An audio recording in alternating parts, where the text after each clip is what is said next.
And welcome back. Thom Hartmann here with you. And on the line with us, Robert L. Bradley. He is the CEO and founder of the Institute for Energy Research. InstituteForEnergyResearch.org is the website. You can tweet him at IER Energy. And Rob, welcome to the program. Good to be with you, Tom. Thanks for joining us. So I saw an article in the Financial Times this morning about a group of kind of out-of-office Republicans who are saying, let's put a carbon tax on fossil fuels. What say you? Yes, it sort of caught me by surprise, too. It was a opinion page editorial in the Wall Street Journal titled A Conservative Answer to Climate Change by George Shultz and James A. Baker III. Mm-hmm. And a cynical response could be, well, here we have some fossils that want to tax fossil fuels. Now, certainly... calling names is not going to work, Rob. Come on. Well, I think intellectual argument is much better than ad hominem. Yeah, if you read down into the article, you find that they're saying in exchange for, quote, significant regulatory relief. So, in other words... we'll pay you $10 a ton for carbon, as a carbon tax, if you give us the ability to poison more people's air in a more terrible way, which will increase our profits by 50 cents a ton. That's how I'm reading it. Now you're a conservative energy guy. You used to work for Enron and whatnot. Do you think that this is, is this? Well, it just seems to me like a cynical thing. Although I know that George Shultz is actually very concerned about climate change. Yes, some are. The problem is we can have theoretical debates about how a carbon tax is better than cap and trade and the existing array of climate-related regulations. The problem is, in the real world, a carbon tax would be added to all the other programs. And the left is very against the idea of trading a carbon tax for all the existing regulations because they like the existing regulations. Yeah, I kind of prefer the fact that I can breathe the air when I walk outside, that my kids aren't getting, cancer and asthma and stuff, and that, we have a much cleaner environment than in places in the world where they don't have environmental regulations.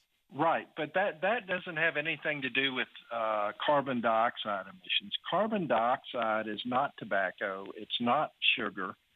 It's killing our planet rather than our bodies. It's a plant food.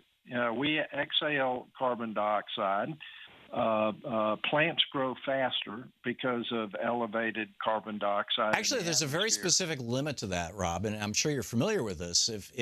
When carbon dioxide goes, and they've done these studies, there have been multiple studies where they actually spray carbon dioxide on crops, and what they find is that, you take it from 200 to 400 parts per million, and the plants grow faster. You take it from 400 to 500 parts per million, and the plants start dying because they are growing fast enough that they can't support their own structures.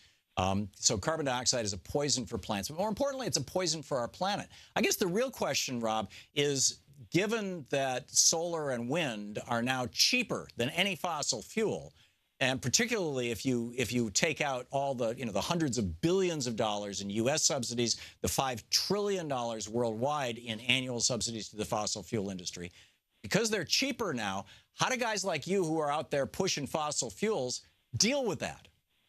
Well, no, I'm not pushing fossil fuels. Consumers at the pump, they prefer fossil fuels. And you ever driven an electric car, Rob? Can I continue? But I can tell you, I've driven a bunch. I've driven an electric a Tesla, a Mercedes, and a Fiat. And then the Leaf, the Nissan Leaf. Electric cars are so cool. They've got twice the pickup of gasoline cars, unless you're driving some giant muscle car, and they don't destroy our planet. I disagree with you. I don't think consumers want fossil fuels. Consumers voluntarily are choosing oil, gas, and coal. It's the only choice the guys like you are offering them. Can I finish? Yeah, go for it. Go for it, sure. Okay. There's two types of energies. One are consumer-driven, taxpayer-neutral energies. And the fossil fuels, oil, gas, and coal, have been chosen by consumers voluntarily where tax rates are not preferential. On the other hand, we have crony energies. The crony energies, and you can call it political capitalist energies, and this is where corporativism and the corporate state comes in that you were just talking about. So you're talking about the hundreds of millions of dollars in subsidies that Koch Industries is getting. Let me finish. Okay. Wind, solar, and ethanol are wholly dependent on special government subsidies. If you think they're competitive, take away the subsidies and see what happens. Yeah, you take away the subsidies, and wind and solar are still cheaper than any fossil fuels, particularly if you take away the subsidies from fossil fuels. I agree with you on ethanol. Intermittent. They're not cheaper, number one. Number two, they're intermittent. They absolutely are.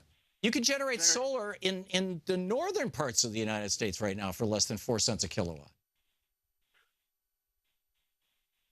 If you look at the estimates of the U.S. Department of Energy, the Energy Information Administration, and other agencies, solar is much more expensive than wind, and wind is much more expensive than gas-fired electrical generation.